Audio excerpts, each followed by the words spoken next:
Olá, queridos amigos, queridas amigas. Que a graça e a paz de Jesus esteja com cada um dos amigos. Que o sol da justiça, que é Cristo, possa inundar seus corações, dando-lhes entendimento, sabedoria, e que todos tenham um belo dia. Vamos da lição, e hoje, domingo 9 de março de 2025, a lição que nós iniciamos ontem, a lição 11 de hoje, ela tem como título Cristo o Vencedor. Embora Satanás, um inimigo cruel que ainda se encontra no nosso meio, cometendo várias ações,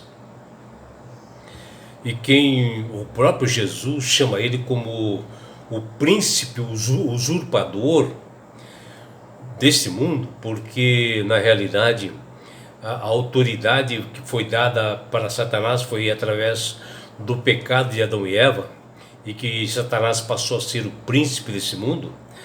Mas somente Jesus, ele é o rei do universo, porque ele é o criador e mantenedor de todo esse sistema. E através do pecado de Adão e Eva, ele teve que sair do trono da graça, conquistou uma vitória tremenda em cima de Satanás, ao morrer na cruz do Calvário, onde ali ele venceu o pecado e a morte eterna, nos dando a condição para nós também estarmos na vida eterna com Jesus, onde nele, Jesus, nós podemos obter a vitória, mesmo em meio a essas dificuldades colocadas por esse príncipe das trevas, onde ele coloca o sofrimento. Quando nós estamos ao lado de Jesus, ele forma uma sebe, uma proteção para nós, quando nós o aceitamos a ele como Salvador e Senhor da nossa vida. E cada etapa da obra de Jesus, nos combates que ele faz com o inimigo, sempre obteve as vitórias, e terá a vitória final quando ele exterminará realmente com Satanás após a segunda vinda de Jesus, quando nós estaremos no lar da eternidade. E a lição de hoje fala ali em João 18:37 sobre a obra de Cristo, e assim ela deve ser conhecida e assimilada por todos nós, pois foi ela que possibilitou o reencontro do homem com Deus e a harmonia que pôde obter entre o Criador e o mundo criado. O apóstolo Paulo, em Colossenses capítulo 1, versículo 13 e 14, diz que Jesus nos libertou das trevas e nos transportou para o seu reino de amor, no qual temos a redenção e a remissão dos pecados. Cristo realizou muitas obras, porém a obra suprema foi a de morrer na cruz pelos nossos pecados, que fala lá em João 1:29. E ele derrotou Satanás nesse momento na cruz do Calvário, nos livrando da morte eterna. E assim, Cristo sempre foi o verdadeiro rei desse mundo, o verdadeiro vencedor que tem um domínio total e completo do universo. E ele veio a este mundo na forma humana para vencer e derrotar as mentiras e os enganos de Satanás, que ele misturava verdade com mentira, e enganou Adão e Eva, que acabaram dando realmente a chave e a administração desse mundo, e ele se tornando o príncipe desse mundo. Não podemos de nos esquecer que nós estamos inseridos num grande conflito cósmico. De um lado, Deus nos convidando à vida e à bênção, e do outro lado está Satanás nos impedindo de nós realmente buscarmos essa salvação.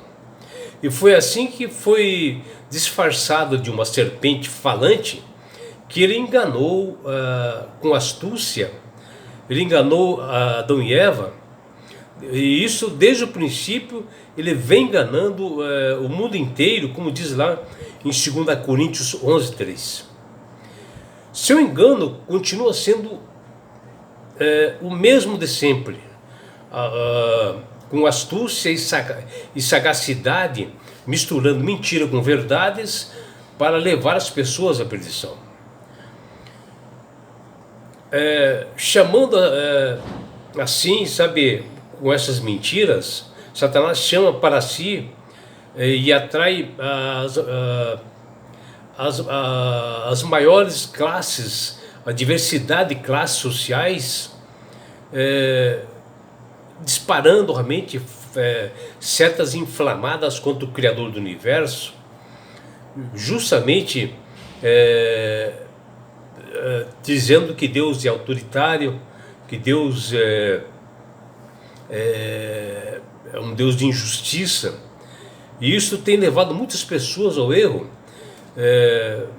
destruindo a muitos, enquanto as pessoas fazem pensar que a escolha foi a melhor, justamente pelos enganos, e ele gosta de ludibriar, ele mistura as Escrituras, porque ele conhece muito bem as Escrituras, porque ele esteve lá no céu, era a quarta pessoa, e ele começa a misturar mentiras com verdades e leva facilmente muitas pessoas ao engano. E o cristianismo tornou-se o alvo principal dele, Satanás, não no sentido de destruir o cristianismo, pois ele não tem esse poder, mas de reinventar uma religião que prega um outro Jesus, senão que o verdadeiro.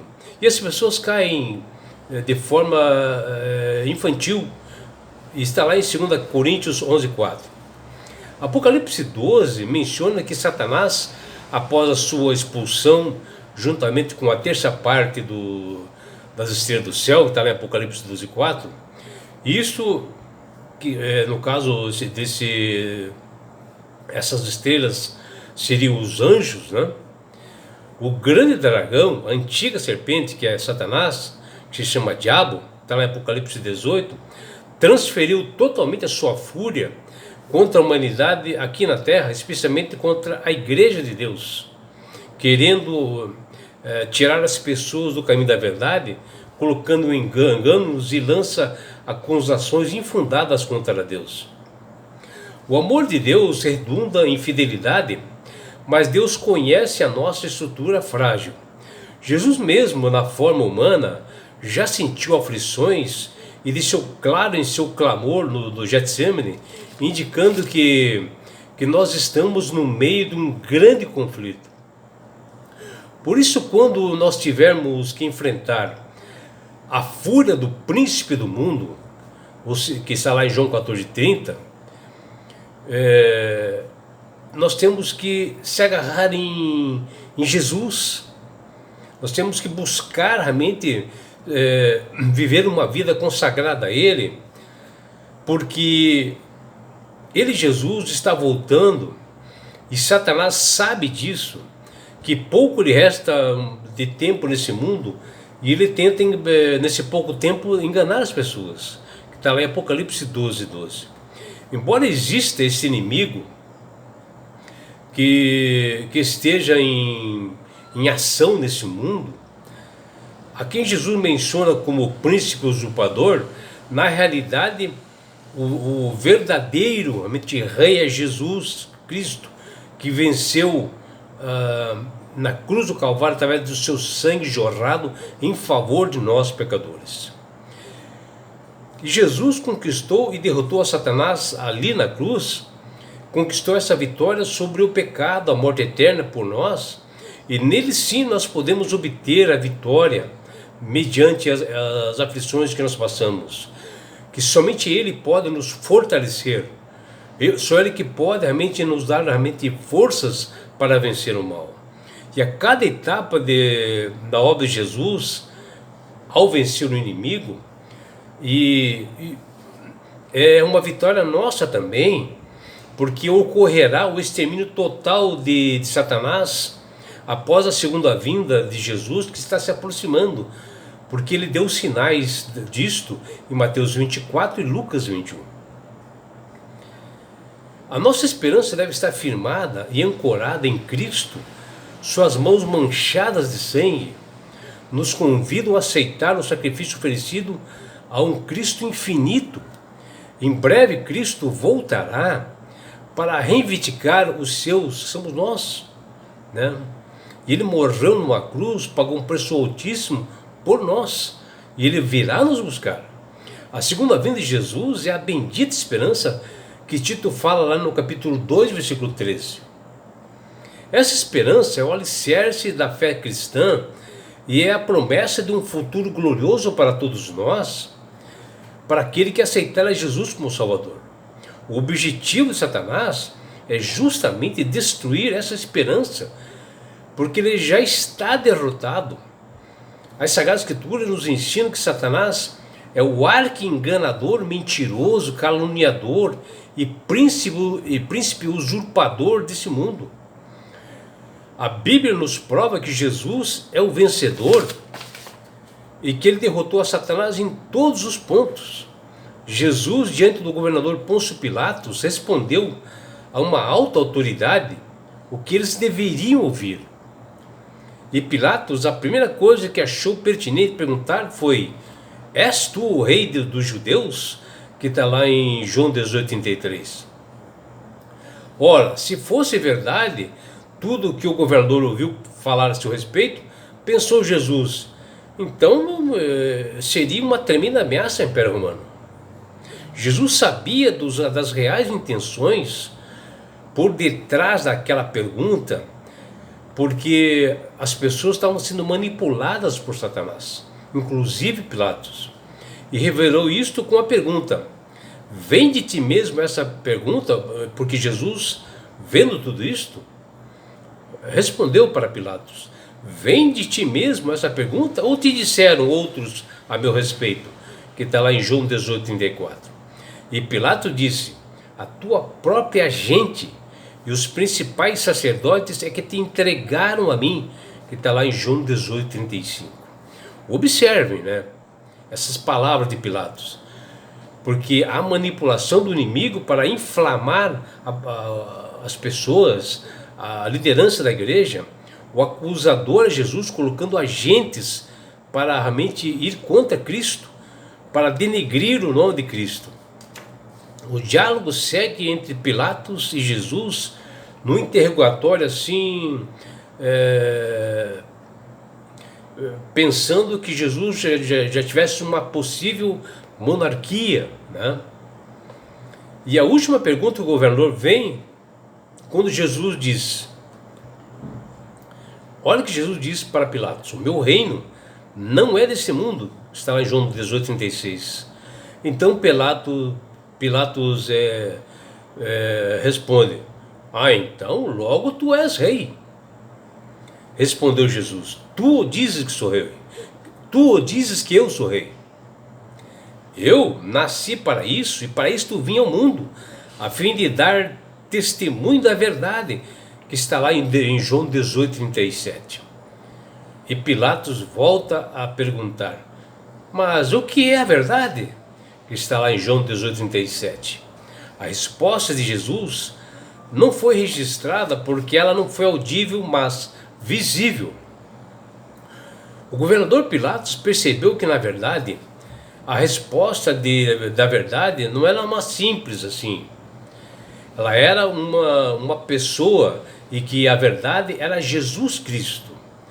O Salvador já havia dito antes, lá em João 14:6, aos seus discípulos e para membros dos sinédrios e a multidão que o seguia, e diz: eu sou o caminho, a verdade e a vida. Aqui Jesus dizendo que ele é verdade, não existe outra verdade senão ele. Jesus veio a esse mundo para dar o testemunho da verdade, que está lá em João 18:37. E através da cruz do Calvário, venceu o pecado e a morte eterna, demonstrou de forma suprema a justiça e o amor perfeito de Deus, dando seu único filho para morrer por pecadores. E esse é o caráter de Deus, o amor, dando seu filho. Está lá em Romanos capítulo 3, versículo 25 e 26, E assim ele refuta todas as acusações que o diabo fez contra Deus, que marca lá em Apocalipse 12, versículos 10 e 11, que Satanás faz acusações contra Deus, mas Deus provou através do seu Filho Jesus, seu único Filho, que é realmente um tremendo Deus amoroso e quer salvar a humanidade. Jesus, em tempo bastante breve, se aproxima do seu retorno a esse mundo, e finalmente destruirá o reino de Satanás, quando será exterminado para sempre. E ele, Satanás, sabe disto, que em pouco tempo lhe resta, e assim ele fica procurando pessoas como um leão rugindo para devorar essas pessoas, para levar para um mau caminho, que está lá em Apocalipse 12, 12, e em Romanos 16, 20. E então Jesus retornará para tudo sempre, como Rei dos Reis, que está lá em Apocalipse 11, 15. E é por isso, meu amigo, minha amiga, que Deus tem falado com todas as pessoas para aceitarem a Ele como Salvador e Senhor. Porque Ele mesmo diz: eu sou o caminho, a verdade e a vida. Ninguém vai ao Pai senão por mim. Está nessa passagem de João. E quando você aceita Jesus como Salvador e Senhor de sua vida, assim, com sinceridade, obedecendo os seus estatutos e mandamentos, você passa a ser uma pessoa sábia de entendimento, começa a manusear melhor as escrituras. E não é só isso, meu amigo, minha amiga. Quando você aceita Jesus como Salvador, você ganhará de presente de Deus a salvação. E com isto, na grande volta de Jesus a este mundo, que está se aproximando, Ele, Jesus, levará você, seus filhos, seus amigos e todos nós para as mansões celestiais. O lugar, meu amigo, minha amiga, de onde lá não haverá mais morte, mais dores, mais aflições, não haverá mais perseguições. Você estará no céu. Você terá a oportunidade de abraçar seus entes queridos. Você participará de uma grande boda do Cordeiro, que era Jesus. E terá a maior oportunidade de estar assim, face a face com Jesus. Já imaginou? E sabe por que Deus quer fazer isto com você, meu amigo? Com você, minha amiga? Porque Jesus te ama. Abraços do seu amigo João Carlos Amorim.